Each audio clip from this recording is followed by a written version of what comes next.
فاتحہ۔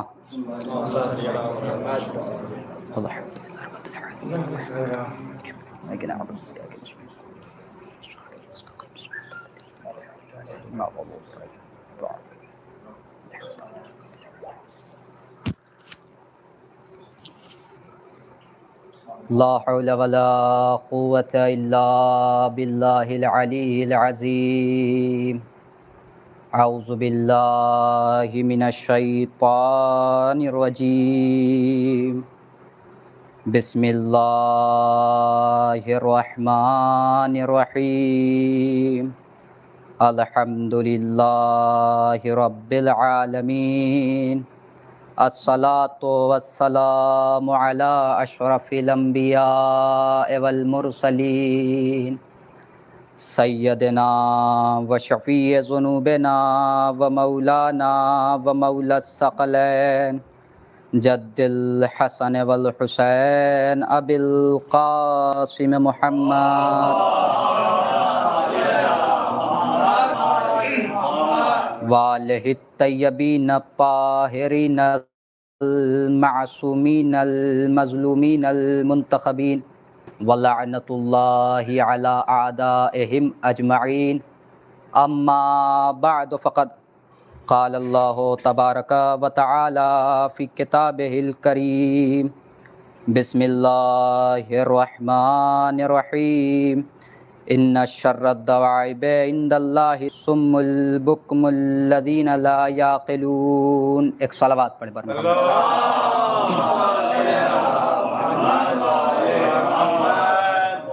عزیزان گرامی، ایک مرتبہ سورہ مومنین و مومنات اور نام بتا دیجیے۔ بدر النساء بنت سید مصطفیٰ حسین علی اصغر ابن محمد علی باقر کہ روح کو اظہار کرتے ہیں۔ اللہم صلی علی محمد۔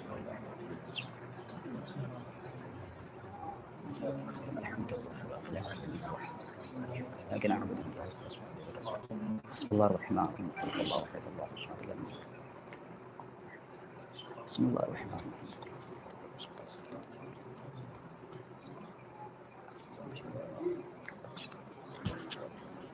ایک صلوات پڑھے مولانا۔ عزیزان گرامی، جس آیت مبارکہ کو میں نے اس مجلس کا عنوان سخن قرار دیا، اس میں خالق کائنات عقل سے کام نہ لینے والوں کی مذمت کر رہا ہے۔ ارشاد ہوتا ہے کہ ان شر الدواب عند اللہ الصم البکم الذین لا یعقلون، وہ لوگ کہ جو عقل سے کام نہیں لیتے وہ ہمارے نزدیک کیڑے مکوڑوں سے بھی بدتر ہیں۔ خالق کائنات عقل سے کام نہ لینے والوں کی شدید الفاظ میں مذمت کرتا ہے۔ قرآن کریم میں جگہ جگہ افلا یعقلون، افلا تعقلون، افلا یتدبرون، افلا ینظرون جیسے صیغے استعمال کر کے قدرت اپنے بندوں سے تعقل کا مطالبہ کر رہی ہے، تفکر کا مطالبہ کر رہی ہے کہ عقل سے کام لو، غور و فکر کرو، سوچو، سمجھو۔ عزیزان گرامی، کیوں اسلام نے اس موضوع کو اتنا اہم قرار دیا ہے؟ اسلام سے پہلے عقل کے سبھی دشمن تھے۔ اسلام آیا تو روز اول ہی یہ پیغمبر اسلام نے یہ نعرہ بلند کیا کہ من لا عقل لہ لا دین لہ، کہ جن کے پاس عقل نہیں ان کا کوئی دین نہیں، جن کے پاس عقل نہیں ان کا کوئی دین نہیں۔ اسی لیے ہمارے مذہب میں یہ کہا جاتا ہے کہ اسلام باشعور افراد کا دین ہے، جاہلوں کا دین نہیں ہے۔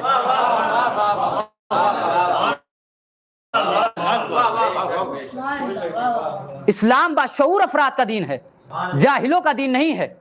من لا عقل لہ لا دین لہ۔ اور ایک طرف اسلام یہ رہا ہے کہ جو لوگ عقل سے کام نہیں لیتے وہ ہمارے نزدیک کیڑے مکوڑوں سے بھی بدتر ہیں۔ اسلام نے آتے ہی اپنی دی ہوئی ہر خبر اور اپنے پہنچائے ہوئے ہر پیغام کو عقل کی کسوٹی پر پرکھنے کی دعوت عام دے کر محفل ادیان میں زلزلہ پیدا کر دیا۔ صدیوں کی منجدم فکریں پگھلنے لگی، اندھے عقیدتوں کی دیواریں گری، چھوٹی عقیدتوں کی دیواریں گری اور جھوٹے عقیدتوں کا زندان ٹوٹا گونگے دماغ بولنے لگے اور خرافات کی مہروں سے خاموش کیے جانے والے ان ہونٹوں نے اذانیں دینا شروع کی۔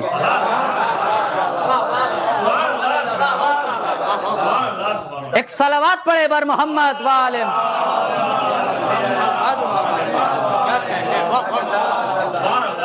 نبی کریم نے ارشاد فرمایا تفکر ساعۃ افضل من عبادۃ سنہ، کہ جو لوگ عقل کام لیتے ہیں، تعقل کرتے ہیں، تفکر کرتے ہیں اللہ کی نشانیوں میں، وہ سال بھر کی عبادت سے افضل کام کرتے ہیں۔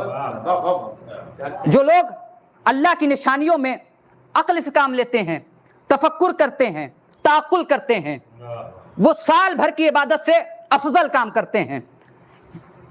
جو لوگ عقل سے کام نہیں لیتے وہ کیا ہے؟ آپ دیکھیں اسلام میں، اسلام جب بھی کسی چیز کا مطالبہ کر رہا ہے، آپ خود قرآن مجید کو کھول کر دیکھیں اس کے ترجمے کو، تو آپ کو یہ نظر آئے گا کہ قرآن مجید نے کن چیزوں کا مطالبہ کر رہا ہے۔ توجہ چاہتا ہوں، اسلام قرآن مجید آپ دیکھیں، قرآن نے جب بھی یہ مطالبہ کیا تو یہ کہا کہ مجھے ٹھہر ٹھہر کے پڑھو، مجھ میں غور کرو، مجھے فکر کرو، مجھ میں میری آیتوں میں فکر کرو، اس لیے کہ یہ کتاب معجزہ نما کتاب ہے۔ اس کی آیت آیت معجزہ، اس کی ترتیب بھی معجزہ، اس کی عبارت بھی معجزہ، اس کے حروف بھی معجزہ ہیں۔ توجہ چاہتا ہوں، تو قرآن نے جو مطالبہ کیا ہے وہ یہ کیا ہے کہ عقل سے کرو، غور کرو، فکر کرو۔ کائنات کے ذرے ذرے میں خدا کی جلوہ نمائی ہے۔ ایک صلوات پڑھے بر محمد وآل محمد۔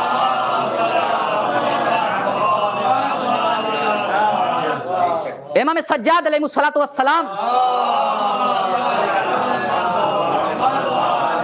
ارشاد فرماتے ہیں کہ انسان کے وجود میں عقل کی وہی حیثیت ہے جو چراغ کی حیثیت ہے۔ چراغ کی حیثیت کیا ہے؟ توجہ چاہتا ہوں، چراغ کی حیثیت کیا ہے؟ چراغ کی حیثیت یہ ہے کہ چراغ کے بغیر گھر اندھیرا ہوتا ہے، اور عقل کے بغیر انسان کے وجود کی کوئی حیثیت نہیں ہوتی، کوئی حیثیت نہیں ہوتی۔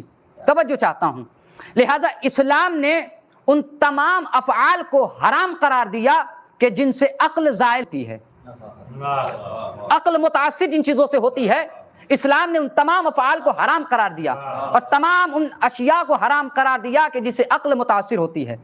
مثال کے طور پر اسلام نے شراب کو حرام قرار دیا اس لیے کہ شراب کا جو پہلا حملہ ہوتا ہے وہ عقل پر ہوتا ہے۔ توجہ چاہتا، اس شراب کا جو پہلا حملہ ہوتا ہے وہ عقل پر ہوتا ہے، انسان کی عقل متاثر ہو جاتی ہے، عقل زائل ہو جاتی ہے، ختم ہو جاتی ہے، لہٰذا اسلام نے شراب کو حرام قرار دیا۔ توجہ چاہتا ہوں، آپ کی خدمت میں ایک روایت پیش کرنی ہے، اس کے بعد آپ کی زحمت تمام کرنی ہے کہ ان خلقت آدم کے وقت، آغاز بشریت کے وقت اس عقل کی اہمیت کتنی تھی۔ اللہ نے جب اس عقل کو خلق فرمایا، اس کے بعد اس عقل کو جس نے انتخاب کیا ہے وہ معصوم ہے۔ توجہ چاہتا ہوں، اصول کافی کی دوسری روایت جس میں حلال مشکلات علی بن ابی طالب علیہ الصلوۃ والسلام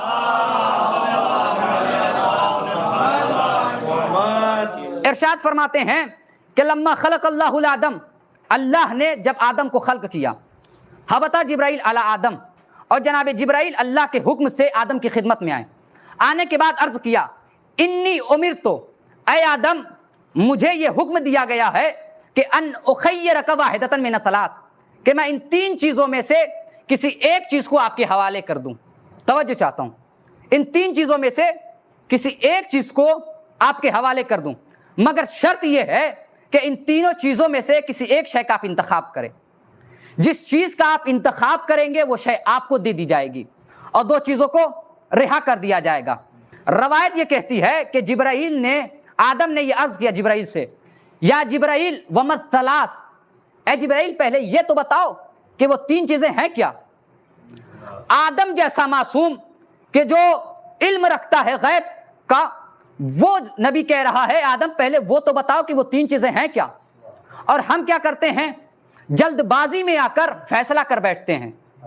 توجہ چاہتا ہوں، لیکن آدم نے یہ کہا ہے آدم پہلے وہ یہ تو بتاؤ کہ وہ تین چیزیں ہیں کیا۔ جن میں سے مجھے انتخاب کرنا ہے۔ اب جبرائیل کہتے ہیں یا فقال، پس جبرائیل نے فرمایا العقل والحیا والدین، اے آدم پہلی چیز عقل ہے، دوسری چیز حیا ہے، تیسری چیز دین ہے۔ اب آدم کی خدمت میں تین چیزیں ہیں، انتخاب کسی ایک شے کا کرنا ہے۔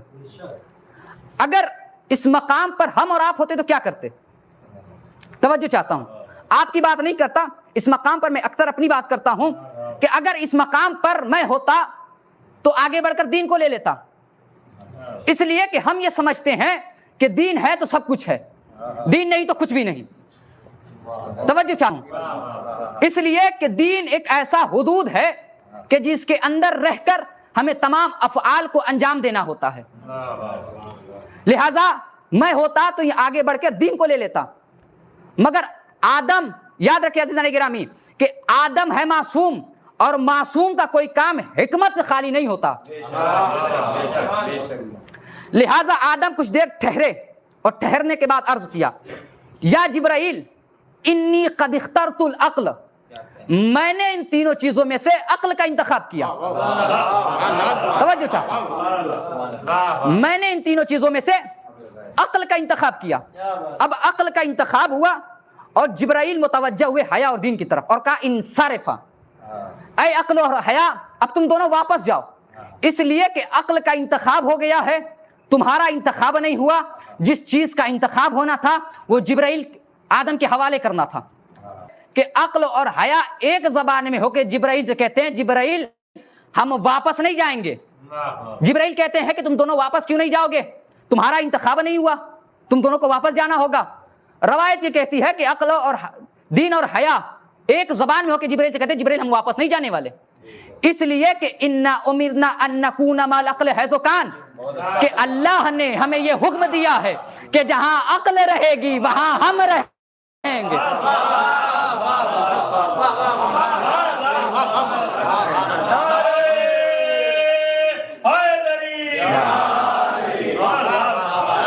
اب جہاں عقل ہے وہاں حیا ہے، جہاں عقل ہے وہاں دین ہے۔ اب جہاں عقل ہی نہ ہو نہ وہاں حیا ہے نہ دین ہے، جہاں عقل ہے وہاں حیا ہے، اور جہاں عقل ہی نہ ہے نہیں ہے نہ وہاں حیا ہے نہ دین ہے۔ اسی لیے یہ کہا جاتا ہے کہ کربلا میں جو امام حسین کے مقابلے میں آئے تھے وہ جانوروں سے بھی بدتر تھے۔ آیت کا ترجمہ کر رہا ہوں، وہ جانوروں سے بھی بدتر تھے، اس لیے کہ یہ عقل سے کام نہیں لیتے تھے، اس لیے کہ اگر یہ عقل سے کام لیتے تو یہ ضرور سوچتے کہ یہ نواسۂ رسول ہے، اور اگر ان کے پاس حیا ہوتی تو یہ ضرور فکر کرتے اور یہ ضرور انسانیت کے ناطے فکر کرتے کہ اصغر تو ابھی 6 مہینے کا ہے، اس عمر کے تو جانور بھی کہیں نہر نہیں کیے جاتے۔ زحمت تمام کر دی، صرف مصائب کے 2-3 فقرے سن لے۔ اگر ان کے پاس حیا ہوتی تو یہ ضرور فکر کرتے کہ 6 مہینے کا یہ اصغر ہے، اس عمر کے کہیں نہر بچے بھی نہیں کیے جاتے، جانور بھی نہر نہیں کیے جاتے، اور ان کے پاس دین بھی نہیں تھا۔ اگر دین ہوتا تو یہ ضرور سوچتے اور سمجھتے کہ حسین محافظ شریعت ہے، محافظ دین ہے، ہم کیوں حسین کو قتل کر رہے ہیں، اس نے تو ہمارا کچھ نہیں بگاڑا ہے، یہ تو اپنے نانا کی امت کو بچانے کے لیے آیا ہے، اپنے نانا کی شریعت کو بچانے کے لیے آیا ہے۔ یہ مہینہ ماہ مبارک رمضان کا مہینہ ہے، یہ وہ مہینہ ہے کہ اگر ہماری زندگی میں یہ مہینہ نہ رہتا تو ہم کبھی کربلا والوں کی پیاس کو یاد نہیں کر پاتے اور احساس نہیں کر پاتے کہ کربلا والوں کی پیاس کیا تھی۔ اس لیے میں اکثر کہتا رہتا ہوں کہ افطار کے وقت جب آپ کی خدمت میں پانی آئے تو مولا حسین کی پیاس کو یاد کر لینا، اور اس لمحے میں ایک فقرہ اور کہتا ہوں، اس لمحے میں عباس کی بھی پیاس کو یاد کرنا، اس لیے کہ عباس کے ہاتھوں میں، عباس کے چلو میں پانی تھا، اور حسین کی پیاس کو یاد کر کے عباس نے نہر میں پھینک دیا تھا کہ میرا آقا بھی پیاسا ہے، میں کیسے پانی پی سکتا ہوں۔ بس مجلس تمام کر دی، ایک فقرہ سماعت کر لیں۔ اہل حرم کا قافلہ لٹا ہوا قافلہ جب مدینے آیا اور بشیر نے یہ آواز دی، اے مدینے والو اب مدینہ رہنے کے قابل نہ رہا، اس لیے کہ 28 رجب کو جو قافلہ مدینے گیا تھا نا، مدینے سے جو گیا تھا وہ قافلہ لوٹ کر تو آیا ہے، پر حسین قافلے کے ساتھ ساتھ تھے، واپس میں حسین نہیں آئے ہیں۔ ساتھ اکبر بھی گئے تھے، اکبر بھی واپس نہیں آیا ہے۔ ساتھ عباس بھی گئے تھے، عباس بھی واپس نہیں آئے ہیں۔ اور حسین کے ساتھ ساتھ ایک 6 مہینے کا ایک بچہ بھی گیا تھا جو قافلے کے ساتھ گیا تھا پر واپس نہیں آیا ہے۔ کربلا میں سب شہید کر دیے گئے۔ ام البنین نے یہ آواز سنی، بشیر کے قریب آئی، آنے کے بعد عرض کیا، اے بشیر تو کیا کہتا ہے؟ ارے میرے عباس کے رہتے ہوئے حسین کی طرف کون دیکھ سکتا ہے؟ جیسے ہی یہ بشیر نے سنا تڑپ گیا، سینے پہ ہاتھ رکھا اور ایک فقرہ کہتا ہے، اے بی بی عباس پہلے شہید کیا گیا، حسین کو بعد میں شہید کیا گیا۔ جب تک عباس زندہ تھا کسی میں یہ مجال نہ تھی کہ جو حسین کی طرف آنکھ اٹھا کر دیکھتا، لیکن عباس کے سونے کے بعد حسین کو اماں فاطمہ کا نام لے کر پکارا گیا، اے فاطمہ کے لال کہاں جا رہا ہے؟ تیرے جانے کے بعد یہ ظالمین میری ماں فاطمہ کا نام لے کے مجھے بلاتے ہیں، اے عباس یہ ظالمین میری ماں فاطمہ کا نام لیتے ہیں۔ واہ مصیبتہ، واہ مظلومہ، انا للہ و انا الیہ راجعون، رضا بقضائہ و تسلیما لامرہ، ماتم حسین۔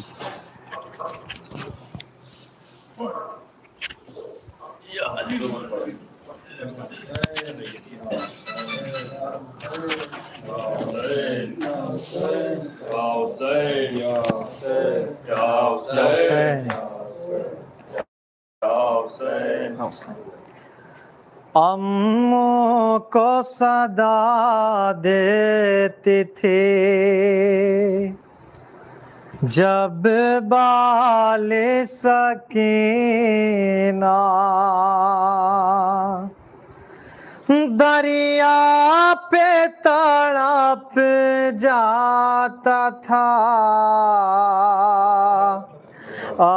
عباس کا لاشا، امّوں کو صدا دیتے تھے جب بال سکینہ، دریا پہ تڑپ جاتا تھا عباس کا لاشا، جب مارتا تھا شمر سکینہ کو تماچا، دریا پہ تڑپ جاتا تھا عباس کا لاشا، امّوں کو صدا دیتی تھی جب بال سکینہ، دریا پہ تڑپ جاتا تھا عباس کا لاشا، جب مارتا تھا شمر سکینہ کو تماچا، دریا پہ تڑپ جاتا تھا عباس کا لاشا، امّوں سماعت کریں گے حضرات، جب بال سکینہ، دریا پہ تڑپ جاتا تھا عباس کا لاشا، رخ کر کے ترائی کا صدا دیتی تھی بچے، ظالم نے جکڑ کر کے کلا اے میرے باندھے، روداد بیاں کرتے تھے جب رو رو کے دکھیا، دریا پہ تڑپ جاتا تھا، سماعت کریں گے حضرات، امّوں کو